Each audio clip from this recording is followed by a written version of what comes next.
উপস্থিত হয়েছে মাননীয় মুখ্যমন্ত্ৰী মহোদয় আমি মন কৰে আদৰিত আপনাৰা সকলকে এটা হাত চপাৰে মাননীয় মুখ্যমন্ত্ৰী মহোদয় আদৰণি জনাবলৈ অনুৰোধ জনাইছো ডক্টৰ হিমন্ত বিশ্ব শৰ্মা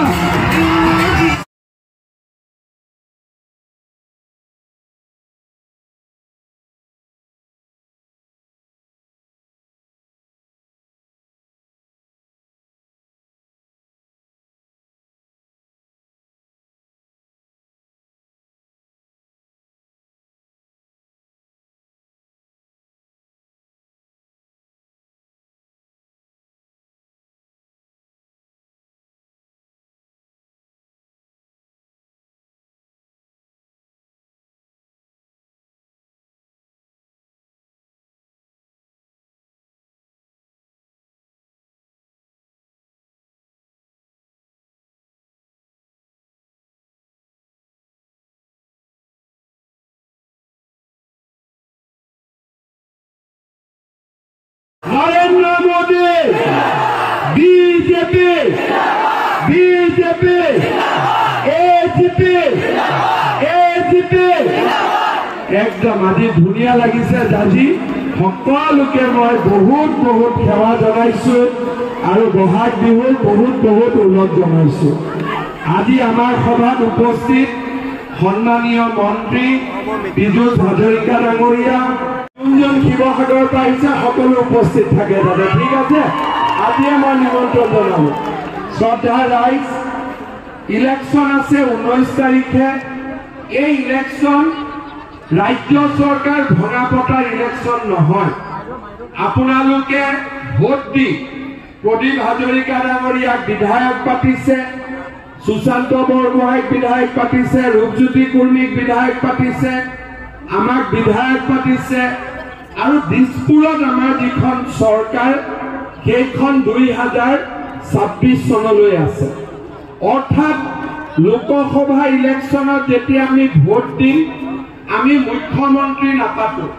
আমি কি পাতিম লোকসভা ইলেকশ্যনত ভোট দি আমি প্ৰধানমন্ত্ৰী পাতো এতিয়া দুটা মাত্ৰ আমাৰ সন্মুখত ৰাস্তা আছে আমি যদি বিজেপিক ভোট দিও পদুম ফুলৰ ছবিত ভোট দিও নৰেন্দ্ৰ মোদী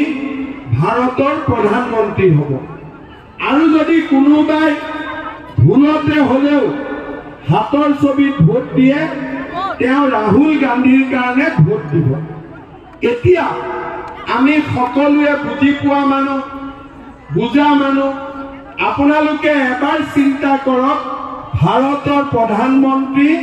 নৰেন্দ্ৰ মোদী হ'ব লাগে নে ভাৰতৰ প্ৰধানমন্ত্ৰী ৰাহুল গান্ধী হ'ব লাগে শিলচৰৰ পৰা সৌৰাষ্ট্ৰলৈ কাশ্মীৰৰ পৰা কন্যাকুমাৰীলৈ ভাৰতৰ মানুহে ইতিমধ্যে নৰেন্দ্ৰ মোদী ডাঙৰীয়াক প্ৰধানমন্ত্ৰী হিচাপে মানি লৈছে তৃতীয়বাৰ প্ৰধানমন্ত্ৰী পাতিব আৰু গোটেই ভাৰতত এতিয়া আপকি বাৰ 400 পাৰ অৰ্থাৎ 400 সিটতকৈও বেছি সিট লৈ মোদী ডাঙৰীয়া ভাৰতৰ প্ৰধানমন্ত্ৰী হওক ভাৰতখনক বিশ্বগুৰুৰ আসনত প্ৰতিষ্ঠা কৰক এয়া হৈছে ভাৰতীয় মানুহৰ আশা আৰু মোদী ডাঙৰীয়াৰ ওপৰতে আশা কিয় মোদী ডাঙৰীয়াই আমাৰ কাৰণে কি কৰিছে অসমৰ কাৰণে কি কৰিছে তাক ক'ব যোৱাৰ আগতে আমি মনত পেলাম 2019 আৰু 20 চন কোভিড যেতিয়া আহিলে মানুহৰ মাজত ক'ব গ'লে এটা এনেকুৱা পৰিৱেশৰ সৃষ্টি হৈছিল যে আমি অহাকালি জীয়াই থাকিম নে নাই মুখত মাস্ক মানুহে নিজৰ পৰিচয় পাহৰি পেলাইছিল ঘৰৰ ভিতৰত সোমাই মানুহে এক প্ৰকাৰ নিজক বচাবৰ বাবে আপ্ৰাণ প্ৰচেষ্টা কৰিছিল সেই সময়ত মই অসমৰ স্বাস্থ্য মন্ত্ৰী আছিলো হস্পিটালে হস্পিটালে ঘূৰি মানুহক জীৱন বচাবৰ কাৰণে আমি আপ্ৰাণ প্ৰচেষ্টা চলাইছিলো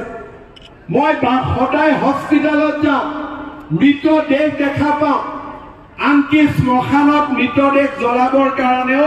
মানুহ পোৱা অৱস্থাত নাছিল। আশা হেৰুৱাই পেলাইছিল। মোদী ডাঙৰীয়াই কৈছিলে যে নহয়, যদি আমেৰিকা ৰাছিয়াত ভেকচিন আহিব পাৰে, ভাৰততো আমি ভেকচিন বনাম। তেখেতে ভেকচিন দিলে, আমি এজন এজনকৈ মানুহক ভেকচিন দিলো। আৰু আজি আমি সকলোৱে আপোনজনৰ লগত আমি আজিও বিহু পাতিছো। আপোনজনক আৰু হেৰুৱাবলগীয়া হোৱা নাই। মোদী ডাঙৰীয়াই যদি সেই সময়ত ভাৰতত ভেকচিন নানিলেহেঁতেন আৰু কিমানজন আমাৰ আপোনজন আঁতৰি গ'লহেঁতেন তাৰ কোনো হিচাপ নাছিল। সেই সময়ত মোদী ডাঙৰীয়াই বিনামূলীয়া চাউল দিলে, জনধন একাউণ্টত টকা দিলে, জাহান ভি জীৱনো বচালে, সম্পত্তিও বচালে। এই মোদী ডাঙৰীয়াৰ নেতৃত্বত আজি ভাৰতত এনেকুৱা এটা পৰিৱেশ সৃষ্টি হ'ল, সন্ত্ৰাসবাদী সংগঠন নোহোৱা হ'ল, কাশ্মীৰৰ পৰা ৩৭০ ধাৰা নোহোৱা হ'ল, অযোধ্যাত ৰাম মন্দিৰ বনিলে। আজি আমাৰ সমগ্ৰ ভাৰতখন এক অশ্বমেধৰ ঘোঁৰালৈ আগুৱাই যোৱা দেশত পৰিণত হ'ল। আমাৰ ৰাজ্যত সমস্যাৰে জৰ্জৰিত আছিল। আলফাৰ সমস্যা, বড়ো সমস্যা,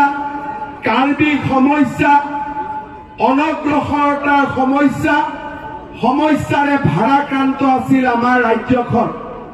2014 চনত